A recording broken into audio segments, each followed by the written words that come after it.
Jackna Nang Naleriba next apartment Sidani. I Nalerishi Nang Laki Hebra, I love Hebra. Jacobna Oh, Frey, I like it. For January to Sanarsi. For the Tanlakri, Jacobna I next apartment Sidasaluki, Nang Lermo. Ericna Boss, could I not know? Jack Maratani. Mahouji, I'm sorry, Benny. Amu, can I change it up lady for Danny? I should like it. Yari, Lermo. Jacob, Tanaba apartment gi, calling bell at the king of me. Jack Nangdur E. Lady 5-star hotel adu, Iham rejection mama pamni. Masada, Kola Amate Yorktana, Iham the Lim Nala E. Jack, funny sounding lasu, asaw with the fighter J. Ngasi diwari pumba, kangalagi kalami, Jacob nasu. Jack na Famu. Jacob su, shafadu the pami. Jack na Sakhe bagi matungina, wakal suketni. Mi amana manung the pumli bakiado. Mi amana kambamdi. Odufana oidunasu. Aini hingli paudi, bocha ki mihat ki matangda, chikipadi, sumible boy. Jacob na Tigat lobagi, karnabalero. Madugi case lady, report lady. Loina cross oikrabani. Madugi matangda, shuknagi, aikak the kangi. Hoi. Kakarosana Roja Hirambadia Natraga Rojas Kangambe Masu Mato Wandabagi, Bangi Bangdabani. Aina Kanglibagi Maramdi, Shibumba case, Aruba Sing ticket paise, Aigi to Urvani. Jack, coming when I landed near me. Oi, Matogram Bachabo, Hardkibano, Grimerungino. Fully, I worry Bumbali Vidagi. Mashida Taja Bahidi, Noigi Wakali. I inhided the city, 100 Jumabani. Jacob, what he live her a Makoi Marisida, quite a gifatabati, Retani. Aduga quite a gay, cook wangmana, Gagarosani. Aduga, Don Gimapana, Shelgi the Mutta, Garimitaki the Vanapani. Mashida, Ayipabundi, Pura Inoseni. I said, Ipani Haduna, Gankapanati. No Shilina Miduni, Babungi Makun Tradi, come to it. Babungi Makun Budi, I should credit Hangi. Jacob na Don't give up a great Torunge. Jack na Odudi, Toshin Hangi, or from a fumba, Tabaksuramani. Jacob na Fetona. Matu Machadana, Ajira Shuhebani, Asing Badana, Rosangi Pakulo Ubani. Jack Nami, South Shawning Lami, Adubuari to Kaming Bana, Mahak, Domina Lerami. Oh, Rosangi Pakuloi. Officerdagi, Yam Lobadr Lady Vese, Equi Mother Nani. Odegi Equi Mother Degi, Retenga, Auxil Jishim Orituga, Maquina Amo, Cracker Lady on Bani. Adudi, no Margaretanga, Handy Kangigo. Manum the Kangajavani, Babunadi Madu Kangi, Kangam Dardi, Nani Mau Farangani. Jack na I give a one lady neither. A Kurukiga, I give me when you put Nabata, Yam no work bunny. Matam do the Don Hobudi, Angawari. I shoe Angawudi Oi. Adubu, Gandhi Dari. Bachana, Heke. Equivalent by the Pashadu Mating Pangapani. Go na Equina, Motic Jarganda, Makuki Mating Pambukiwani. Hanadi, Makuinani, Mating Pankibasi. Jacob na Nakui Bachana, Aron Begato me. Madam, Makilo Navina, Kalam the Bishay, Tona Kalam the Bishay. Udawiyamba, Nui Bachasu, Selgi the Mukta, Miki Laki Dabani. Oi, later we him and Bagi, Mark Shebasu. Matu Machadati, Nuahalamaki, Kalambati. Written Patikangi. Me Amana, Maru Mahitad by set. Madam Latinity, Hectad by Aponte. Retana, I could eat a caketo liver disu. mayam mangda pabung da malabasu mato ekhui mamadani maramdi makoi anisu manungda matay manaw kumane Jack na madu pumnamaktu nang nahana loy ni khangaga karigi tumina leiribano kanana haino ai tumina leena aigi ima fate khangi makhada leiba misingdu loina tigetpa loidrafo wase aide payadabagi tumina leibani adunabu hotel da mi kya ke hatkibado police na fadrabasini makadaro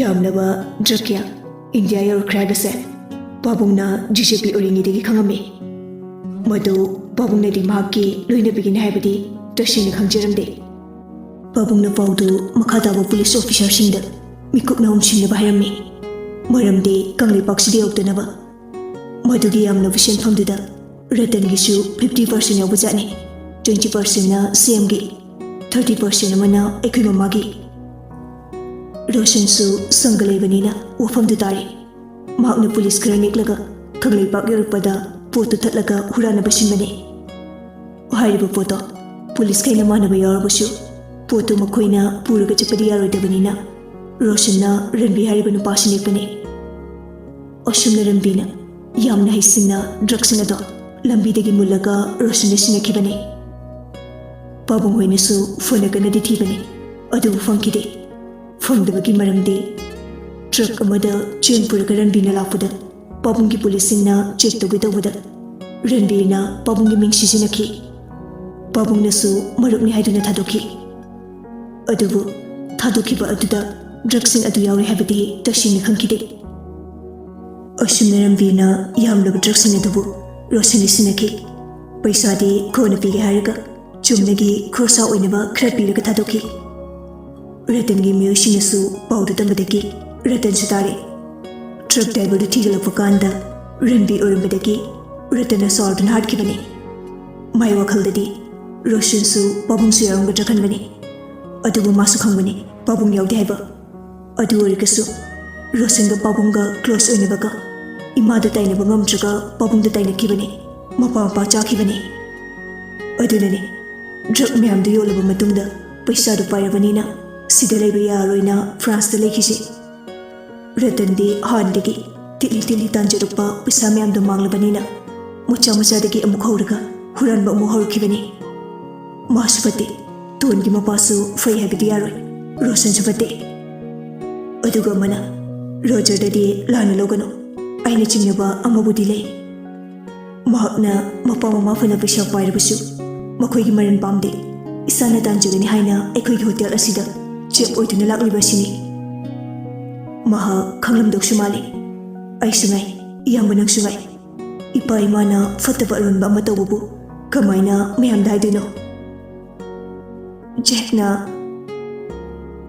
oi chumejeko Roger dari warabu leite adu masu khanglamani maramdi mahakna Ratan hatpa chachkibada ngak kanraba matungda lakki khudaktadi hatkide irikshawbani hamu Numituda aisu Rogerda haiti chingnabane haibadi faraga poruktingai kaplaga halambadida Jacobna hatkiba adunabudi fari makoi gumbabu kari kalaga thamdoino nakoi momdi Jacob maruluk thaki aina haikiduni yamba ipa ima fatraga machai bai koina kramna phatti haiduna faruni haaduni adubu yamba week anigi mamada ekhui mama matomta suicide torga lekidre mahakna pukhiba senphamada aingonda loina transfer torki adubu madugi paisa adu aina world organization da donation dawkhre jengakna paudu pabungni khangamgadra khangamoi wafamdu England government manamani naidana mathomang pangthokre aina tawbana aina phangba mana tawbana mana phangba Jacobna uduyamba aikhoi babungna tonbu mamoi bemna pamjagani aina su tonbu luna tawbinida adui wadudi engonda harano ohaide adabini yambana yadradi tona so engonda shukaya raroi nang adudi khangboire ꯀꯩꯒꯤ ꯈꯪꯗꯅꯤ ꯃꯀꯣꯛꯇꯒꯤ ꯍꯧꯔꯨ ꯀꯩꯅꯣ ꯇꯣꯟꯗ ꯑꯌꯥꯕꯗꯨꯗ ꯄꯤꯈꯣ ꯑꯩꯅ ꯊꯣꯛꯄ ꯃꯌꯥꯏꯗꯩꯔ ꯃꯀꯣꯛꯇꯩꯔ ꯍꯦꯛꯇ ꯍꯧꯔꯒꯦ ꯅꯪꯅ ꯑꯩꯒꯤ ꯊꯕꯛ ꯊꯥꯗꯜꯂꯒ ꯑꯩꯅ ꯏꯆꯟꯅꯨꯄꯤ ꯄꯤꯒꯗ꯭ꯔꯣ ꯀꯣꯛꯆꯥꯛ ꯖꯦꯀꯣ ꯐꯨꯛ ꯍꯧꯒꯠꯂꯒ ꯖꯦꯛꯇ ꯀꯤꯟꯅ ꯊꯤꯜꯂꯛꯏ ꯀꯣꯛꯆꯥꯛꯀꯤꯗꯤ ꯍꯥꯏꯔꯛꯀꯅꯨ ꯑꯍꯜ ꯑꯣꯏꯔꯁꯨ ꯐꯨꯗꯔꯛꯀꯅꯤ ꯋꯥꯔꯤꯁꯨ ꯂꯤꯕꯤꯕ ꯃꯆꯟꯅꯨꯄꯤꯁꯨ ꯄꯤꯅꯤꯡꯗꯕ ꯁꯥꯂꯥ ꯋꯥꯔꯤꯗꯨ ꯊꯤꯒꯠꯄꯗ ꯃꯇꯝ ꯀꯌꯥꯝ ꯆꯪꯈꯤ ꯁꯦꯜ ꯀꯌꯥꯝ ꯆꯪꯈꯤ ꯏꯅꯔꯖꯤ ꯀꯌꯥꯝ ꯂꯣꯏꯈꯤ ꯈꯪꯕ꯭ꯔꯥ ꯖꯦꯛꯁꯨ ꯇꯥꯔꯛꯂꯤꯕ ꯏꯗ ꯇꯩꯊꯣꯛꯂꯒ ꯈꯣꯡꯄꯥꯛꯇꯨꯅ ꯖꯦꯀꯣꯕꯀꯤ ꯊꯕꯥꯛꯇ ꯀꯥꯎꯊꯔꯛꯏ ꯆꯥꯛꯄꯨ ꯆꯥꯛꯇ꯭ꯔꯣ ꯑꯩꯈꯣꯏꯅ ꯊꯤꯒꯠꯄ ꯂꯥꯜꯂꯕꯁꯨ ꯅꯈꯣꯏ ꯌꯥꯎꯔꯝꯗꯕꯒꯤ ꯅꯠꯇ꯭ꯔꯣ ꯃꯇꯝ ꯃꯥꯡꯈꯩ ꯏꯅꯔꯖꯤ ꯃꯥꯡꯈꯩ ꯏꯁꯥꯕꯨ ꯁꯣꯛꯈꯩ ꯅꯣꯏꯒꯤ ꯃꯇꯦꯡ ꯄꯥꯡꯈꯤꯕꯗꯣ ꯅꯪꯅ ꯁꯦꯜ ꯄꯤꯈꯤꯕ꯭ꯔꯣ ꯀꯔ ꯂꯩꯅꯤ ꯍꯥꯏꯔꯒ ꯂꯩꯈꯤꯕ꯭ꯔꯣ ꯀꯣꯛꯆꯥꯛ ꯑꯔꯤꯛꯄ ꯉꯥ ꯖꯦꯀꯣꯕ ꯍꯥꯏꯔꯞ ꯁꯨꯛꯇꯣꯛꯂꯒ ꯆꯩꯅꯥꯗꯨ ꯈꯪꯉꯝꯃꯤ ꯑꯗꯨꯒ ꯀꯔꯤ ꯀꯔ ꯂꯩꯅꯤ ꯍꯥꯏꯈꯤꯕ꯭ꯔꯣ ꯑꯩꯅ ꯖꯦꯛꯅ ꯅꯣꯏ ꯅꯄꯥꯗꯨꯗ ꯍꯪꯁꯣ ꯖꯦꯀꯣꯕꯁꯨ ꯃꯁꯥꯗꯨ ꯍꯥꯏꯔꯞ ꯁ꯭ꯇ꯭ꯔꯦꯟ ꯇꯧꯔꯒ ꯔꯥꯎꯟ ꯀꯤꯛ ꯑꯃ ꯄꯤꯔꯛꯏ ꯖꯦꯛꯁꯨ ꯁꯜꯂꯒ ꯇꯥꯔꯝꯃꯤ ꯑꯩꯒꯤꯗꯤ ꯏꯄꯥ ꯍꯤꯡꯉꯦ ꯂꯨꯈ꯭ꯔꯥꯕꯤ ꯃꯆꯥ ꯅꯨꯡꯉꯥꯏꯕ꯭ꯔꯥ ꯌꯦꯡꯉꯣ ꯅꯪꯁꯨ ꯏꯄꯥꯒ ꯄꯜꯂꯛꯑꯗꯅ ꯖꯦꯛꯁꯨ ꯐꯨꯛ ꯍꯧꯒꯠꯂꯒ ꯖꯦꯀꯣꯕꯀꯤ ꯃꯅꯥꯛꯇ ꯆꯪꯁꯤꯜꯂꯒ ꯑꯅꯤꯗꯨ ꯍꯦꯛꯇ ꯄꯨꯇ꯭ꯔꯨꯞ ꯄꯨꯇ꯭ꯔꯨꯞ ꯊꯤꯟꯗꯅꯔꯛꯏ ꯂꯨꯈ꯭ꯔꯥꯕꯤ ꯃꯆꯥ ꯀꯥꯏꯅ ꯑꯣꯍꯩ ꯑꯇꯣꯝꯕꯤ ꯃꯆꯥ ꯗ꯭ꯔꯛꯂꯂꯣꯟꯕꯤ ꯃꯆꯥ ꯄꯥꯈꯥꯂꯨꯀꯥ ꯃꯆꯥ ꯅꯟꯁꯦꯟꯁ ꯖꯦꯀꯣꯕꯁꯨ ꯁꯥꯎꯗꯨꯅ ꯑꯇꯩ ꯍꯥꯏꯒꯦ ꯁꯥꯌꯣ ꯄꯥꯈꯥꯂꯨꯀꯥ ꯀꯥꯏꯗꯤ ꯍꯥꯏꯒꯅꯣ ꯑꯗꯨ ꯍꯥꯏꯔꯒ ꯁꯥꯎꯔꯒ ꯑꯃꯨꯛꯁꯨ ꯊꯤꯟꯗꯅꯔꯛꯏ ꯑꯁꯣꯝꯗ ꯂꯩꯔꯤꯕ ꯏꯔꯤꯛꯇꯤ ꯄꯣꯠ ꯆꯩ ꯀꯥꯏꯇꯣꯕꯒꯤ ꯃꯈꯣꯜ ꯇꯥꯕꯗ ꯃꯁꯥꯗꯨ ꯂꯩꯕ ꯉꯝꯗ꯭ꯔꯤ ꯃꯦꯅꯦꯖꯔꯗ ꯐꯣꯟ ꯇꯧꯔꯒ ꯊꯪꯅꯕ ꯔꯨꯝꯗꯨꯒꯤ ꯑꯦꯛꯁꯇ꯭ꯔꯥ ꯀꯤꯗꯨ ꯄꯤꯅꯕ ꯍꯥꯏꯔꯝꯃꯤ ꯃꯦꯅꯦꯖꯔ ꯑꯗꯨꯅꯁꯨ ꯈꯟꯅ ꯆꯩꯅꯔꯦ ꯍꯥꯏꯕꯗꯨꯗ ꯄꯥꯈꯠꯅ ꯁꯦꯀ꯭ꯌꯨꯔꯤꯇꯤ ꯑꯅꯤꯗ ꯁꯣꯗꯨ ꯄꯨꯔꯒ ꯆꯠꯂꯨꯅꯕ ꯍꯥꯏꯔꯝꯃꯤ ꯏꯔꯤꯛꯁꯨ ꯔꯨꯝꯗꯨꯗꯒꯤ ꯊꯣꯔꯛꯂꯒ ꯊꯪꯅꯕ ꯔꯨꯝꯗꯨꯗ ꯗꯖꯦ ꯕꯣꯁ ꯊꯣꯡꯁꯦ ꯑꯝꯇ ꯍꯥꯡꯉꯣ ꯄ꯭ꯂꯤꯖ ꯊꯣꯡꯁꯦ ꯍꯥꯡꯉꯣ ꯂꯣꯏꯔꯦ ꯃꯅꯨꯡꯗꯗꯤ ꯑꯃꯨꯛ ꯇꯣꯏꯕ ꯄꯨꯡꯆꯥꯏ ꯍꯦꯛ ꯆꯥꯏꯈꯩ ꯐꯨꯒꯥꯏꯅꯔꯝꯃꯤ ꯃꯈꯣꯜꯗꯨ ꯇꯥꯕꯗ ꯏꯔꯤꯛ ꯃꯊꯥ ꯁꯥꯕꯅ ꯂꯣꯏꯔꯦ ꯎꯄꯥꯏ ꯂꯩꯇ꯭ꯔꯗꯨꯅ ꯔꯥꯖꯇ ꯐꯣꯟ ꯇꯧꯔꯝꯃꯤ ꯔꯥꯖꯅ ꯏꯔꯤꯛ ꯀꯩꯗꯧꯔꯦ ꯏꯔꯤꯛꯅ ꯄꯥꯕꯨꯡ ꯗꯖꯦꯠꯀ ꯕꯣꯁꯀ ꯐꯨꯒꯥꯏꯅ ꯂꯩ ꯊꯣꯡꯁꯨ ꯍꯥꯡꯕ ꯌꯥꯗ꯭ꯔꯦ ꯔꯥꯖ ꯉꯛꯅ ꯑꯣꯍꯩ ꯏꯔꯤꯛ ꯀꯩꯅꯣ ꯅꯪꯅ ꯍꯥꯏꯁꯤꯕꯣ ꯅꯪꯅ ꯀꯥꯏꯗ ꯂꯩꯔꯨꯒꯦ ꯄꯥꯕꯨꯡ ꯗꯖꯦꯠꯅ ꯐꯣꯟ ꯇꯧꯔꯛꯄꯅꯤ ꯊꯪꯅꯕ ꯑꯦꯄꯥꯔꯠꯃꯦꯟꯗ ꯗꯖꯦꯠ ꯂꯩꯕ ꯃꯥꯜꯂꯤ ꯅꯍꯥꯟꯒꯩꯗꯤ ꯈꯪꯗꯦ ꯕꯣꯁꯅ ꯋꯥꯔꯤ ꯁꯥꯟꯅꯔꯨꯒꯦꯅ ꯆꯠꯈꯤꯕꯩꯅꯤ ꯑꯗꯒꯤ ꯉꯥꯏꯍꯥꯛ ꯂꯩꯔꯒ ꯄꯣꯠ ꯆꯩ ꯀꯧꯈꯥꯏꯕ ꯂꯪꯈꯥꯏꯕꯒꯤ ꯃꯈꯣꯜ ꯇꯥꯔꯛꯇꯅ ꯑꯩꯁꯨ ꯊꯣꯛꯂꯛꯄꯅꯤ ꯑꯗꯨꯕꯨ ꯄꯥꯕꯨꯡ ꯊꯣꯡ ꯍꯥꯡꯕ ꯌꯥꯗ꯭ꯔꯦ ꯊꯝꯃꯣ ꯄꯥꯕꯨꯡ ꯐꯣꯟ ꯇꯧꯒꯦ ꯐꯣꯟꯗ ꯊꯝꯅꯈ꯭ꯔꯦ ꯔꯥꯖ ꯄꯟꯊꯕ ꯇꯧꯗꯅ ꯃꯆꯥꯅꯨꯄꯥ ꯑꯇꯣꯝꯕꯗ ꯐꯣꯟ ꯇꯧꯖꯔꯛꯏ ꯑꯗꯨꯕꯨ ꯄꯥꯏꯔꯛꯂꯝꯗꯦ ꯍꯟꯖꯤꯟ ꯍꯟꯖꯤन तौजै जेकोब इहिंग नाइंग सागै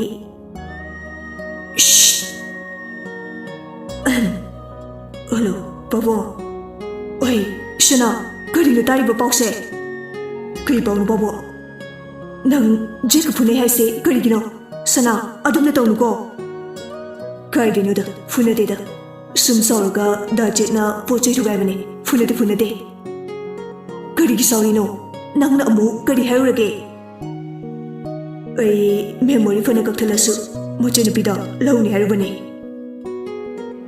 जेकना फोन ताकमुलगा हेलो बाबू निचानुपासे खर वरपि बतारे थक्सिगासी करिमदा खंगद्रे अदु हाइरगा फोनदुगा पानना जेकोकी मकोकता अमुक सुजिलमी खंडक्ति गसनी दौना ब्रेंदा हापथारोना जेकोबना शला जेकोब से साउरगा जेकता काउसिनबा थिंदबा तौरमी तंजादुदा थोंदा हांदोकलगा सेक्युरिटी अनिदु हानि चंगई इरिक्ति चंगते खामदोपला इबा सेक्युरिटी अनिदुदा मखोय अनि चंगदना अमुक फुजिलमी जेकोबना मादुचट जेकना बेंचट security अनिदु मखादा गोटपा ngamtakai targa laikre irikna kiru daje boss khanagano Jacobna akaiba pot ama khulaga langai. Nang pau yam taningra, ha? Jackna, hey, Minai, nang sida kay dugulay no? Chalo, get up! Ericna, nung may mamam lang jilatoy na adadi, nadraga thanga mamam pirora. Jackna mo pot ama khulaga langai, adagidi Eric to chenkre. Eric sir thabet holaga. Putang budida, hot keshu hatok naro. Adu haraga masu Jacob ke apartment ne changlaga tummaga leithokre. Jacob su chakki tawbaga Jack na, oi, chari myam se loisilam ko. Jacob na, nang minaro. Ichunupi pamati minayo taba. Kishu pamjite ko, pamung na pamududa lobi ki khanbei wani. Jack na, noi tamusu longani harapani. Farida, Roger roina lehelake. Jacob na, Roger su long dorabane, Christiga. Aigisu CIDM le, fau bibirak naba. Nachanupi nupapang debito, lobi habani kaino. Jack na amuksu pot amana thomake tawbaga, Jacob ki makoktaki irchen tharapadu urami. Nakokdu karmali, irchen thare. Jacob karimata thawa sadana fatfatei thoi. Mawaludi. Adu haramlaga Jacob su chatkre. Makhada wanthariba security ani do hudulaga Jack na chalhankre. Jack su washroom ne changlaga anaba mayamdu guli ama chasilaga chaina khangjerami. Somde Jacob su washroom changlaga guli chasilaga chaina khangjerami. Ayo Jack na, ayo namay much. Animag asopa isingadu chamtok tay tuklaga hidak tay Jeremy. Jacob na, masyadigan manina fakhe lakchab ngamdi. Jack na, nangdana nayabra, naramanito nangso, ang ngang na miyusitaba. Jacob na, aina henjin bangamdaba haragadi, nang daribo. Thabak amu hanjinambige khanbani. Usidrabani na hanjinalot, jugali or lejini. Jack na, Janubi lahubagi manglan kasisagali, thabak hanjinandrabaw isimpipiroi. Jacob na, namdana logiyo na Janubido. Jack na, usidradi odagi ehen ba yang furakini. Ayo, Jacob na, oyo, maya kari. Iri, tarda na perpebla Boss, kutya si loitale, maya kari, amda full Eric na, os, koi na sibu boss, oi, doktor na tiye. Oi gira oirura full haidi kokla. Koi na foto no. Jacob sauraga, Beijing darana. O, laurukige. Eric di khangdabanina laubu chatkre. Jacob na sauraga, oi, gada!